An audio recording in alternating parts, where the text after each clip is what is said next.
Here we go with the AEW review. Yes, this was a great show. This was a really good show.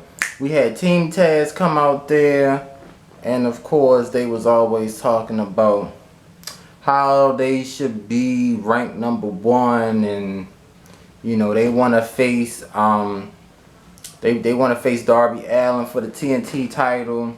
So we had a match with Brian Cage versus Matt Sydal. That is Neville. If y'all do not know who that is, Neville. Brian Cage's record is 10-1, but Matt Sydal, his record is 5-2. So this was a really good match though. This was a really good match though between both competitors, and Brian Cage, he was just being powerful, just doing like big chops and suplexing Matt Sydal all over the ring. And Matt Sydal, he had a few moves. He was showing, he did these big kicks, these chops to the face, and chops to the chest. Lord knows, chop to the face would be crazy. But one of the moves he did was a diving knee strike. It was outside the ring, so that was pretty brutal. But man, Matt Sydal, he gave it his all. He even reversed a powerbomb for a pin, but that only got a 2 count. But once Brian Cage did this big old power, big clothesline. I'm about to say power slam, big clothesline. That was it. And that was like the turning point of the match. So after that, Brian Cage, he did the drill claw, which he was holding his opponent up in the air, and then he just slammed him down. So that was crazy though. That was such a good match though. But Brian Cage, he did get the victory and everything. So I guess that's something else for Team Taz to kind of brag about too. Next we had let's see, we had a couple of segments. But first one was crazy. Cody came out there, and I was just like, okay. So he started talking, but then this girl, Jane Cardio, comes out, and this girl got some muscles. I was like, whoa. But then she was talking smack to Cody, I guess, saying like he's not all that and everything, and disrespecting him. But then Brandy Rose come out there and said, you better never ever talk about Cody like that, which is her husband. So it was pretty crazy though. It felt like I was watching one of them TV shows, like them two ladies was going at it and stuff. But yeah, it was crazy though. It really was. But then out of nowhere, Team Taz came out there and they was attacking Cody. Brian Cage, he came out of the crowd after probably like a few minutes, gave him a power bomb. But then Darby Allin came out there and he kind of rescued Cody, because I guess that's what Cody did to him at the pay-per-view, because Team Taz was trying to beat him up too. So looks like they got each other's back. And I guess Brandy Rose, she better watch out for Jane, because she ain't no joke. And she said, you better watch out for Shaq. So they was like, Shaq? That's what I was saying. I was like, whoa, okay. So who knows? Then next we had an interview with John Moxley. He was basically saying that he will never quit to be champion, and he's ready to face Kenny Omega, which will happen on December the 2nd for the AEW World Championship. And he says he beat Kenny before, and he says beating him twice will just take a great deal of energy. But he says maybe Kenny might get him, but he was like, you know, it's just going to be a great match. And I was thinking like, you know, Moxley could do it again. You know, you can beat a great person twice. You know, if you had a good match with him, You know, Moxley knows what it takes to beat Kenny Omega, so he'll probably just rewatch the match, watch some of his classic matches in Japan, and I think he'll probably get it done. So I'm rooting for Moxley. That's my champ. That's the champ, y'all. So come on, Moxley. Next we had this, it was a kind of brutal match between Butcher and Blade versus American Nightmare. Everybody was fighting each other all over the ring, hitting each other with steel chairs and, man, hitting the ring post and everything. Like, everybody was just laid out, was getting tired and everything. But at the end, who was it? Blade, actually, QT Marshall, he pinned Blade by doing this cutter move. But the match was really crazy though. Like, I really couldn't keep up with this action though. It was just so much going on, and even JR was like, I don't know what to call this match, and I was saying the same thing. Like, they was just fighting everywhere. It felt like a no holds barred match, but didn't really seem like it though. But it was cool though. And next they was going back over the Matt Hardy and Sammy rival, and Matt Hardy was basically saying that he now respects Sammy, and he said he's never been in a rival like this before, where basically Matt Hardy got pushed even to his limit. But that's good that he respects Sammy though, because those matches they had was crazy. I mean, Matt Hardy had an injury. Sammy now, well, looked like I think the front of his head was bleeding and stuff. So they had a crazy match. But next up was one of my favorite segments, crazy segments of the show. MJF was introduced to the Inner Circle, and they celebrated Chris Jericho's birthday, had the balloons flying down. But then, of course, MJF, he started crying. And Santana and Ortiz, they was not feeling MJF coming to the Inner Circle. But Jericho lost the match, so he gotta live up to what he was saying. And the funny part was MJF was like, he didn't know who Drake was, because he was saying this crazy poem that I didn't know what he was talking about, but he was just going over this little poem he wrote for the Inner Circle, basically just saying he was happy being there. But one of the good things is MJF is taking the Inner Circle to Vegas. So next week they are going to show everything that they was doing in Vegas. So that should be good.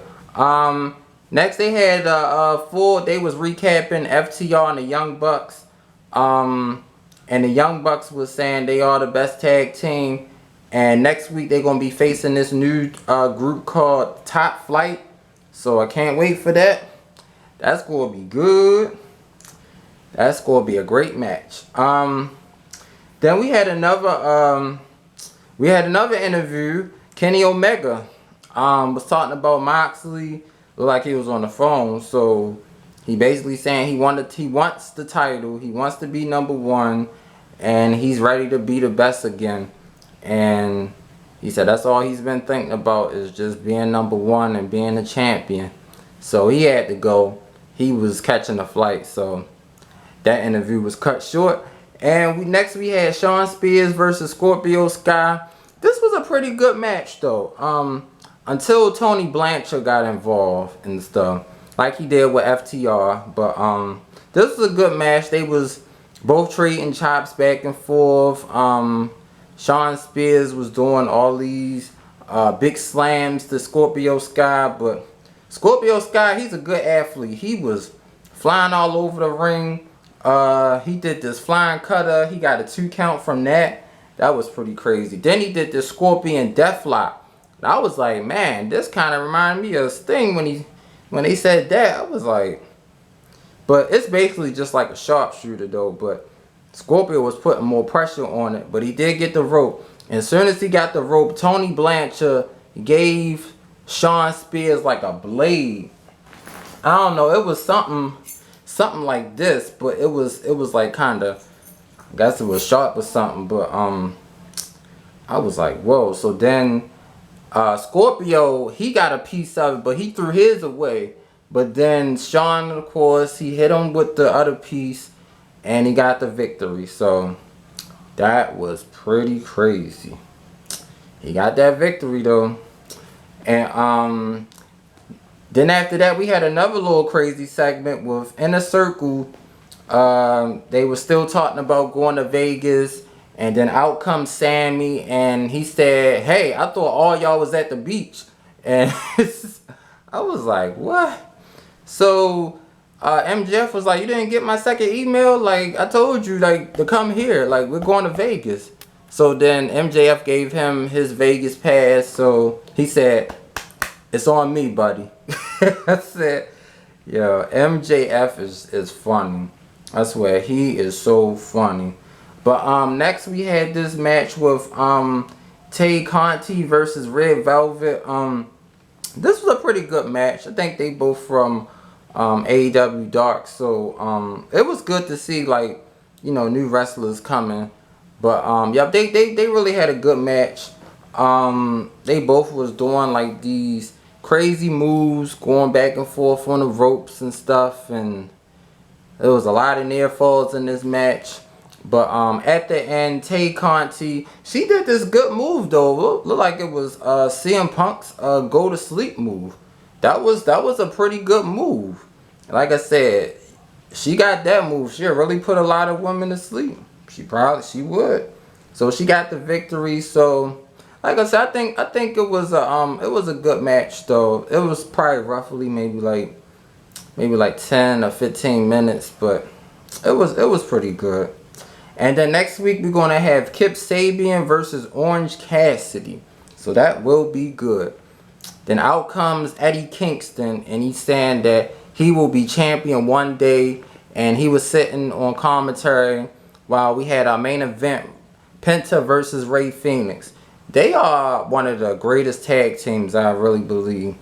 And I believe they can be tag team champions, and they could give the Young Bucks a good run for their money, for them titles.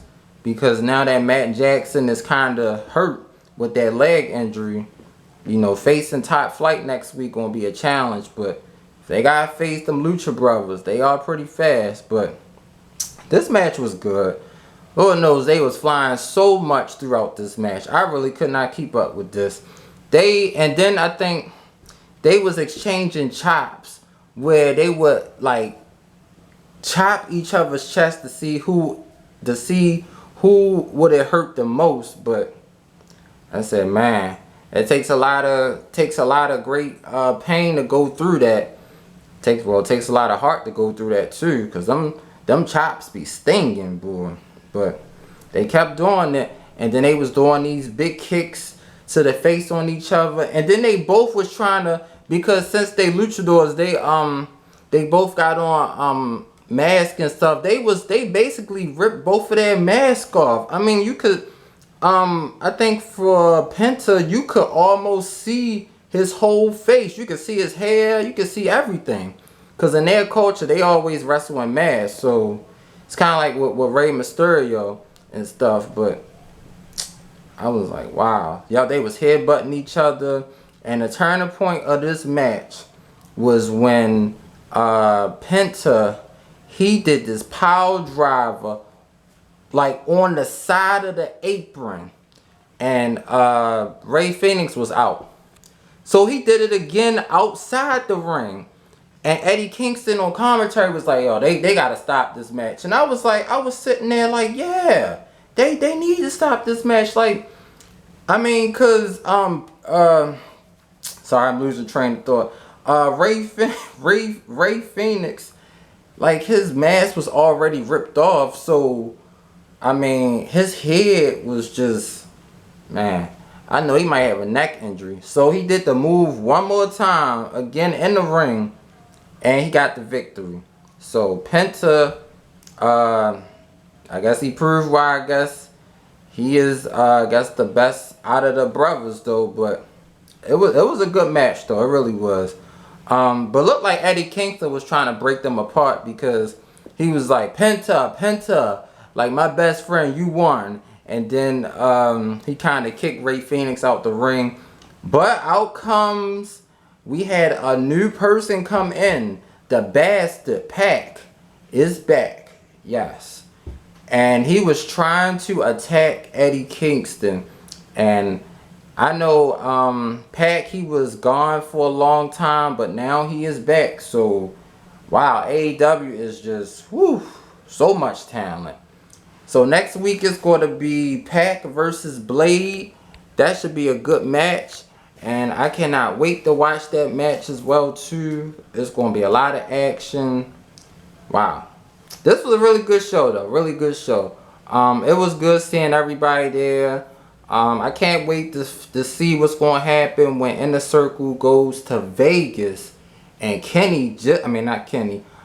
Sammy got his ticket, so he's going to Vegas with him. So next week's show will be good, and once that show airs, it'll be a day before my birthday, which is on the 19th.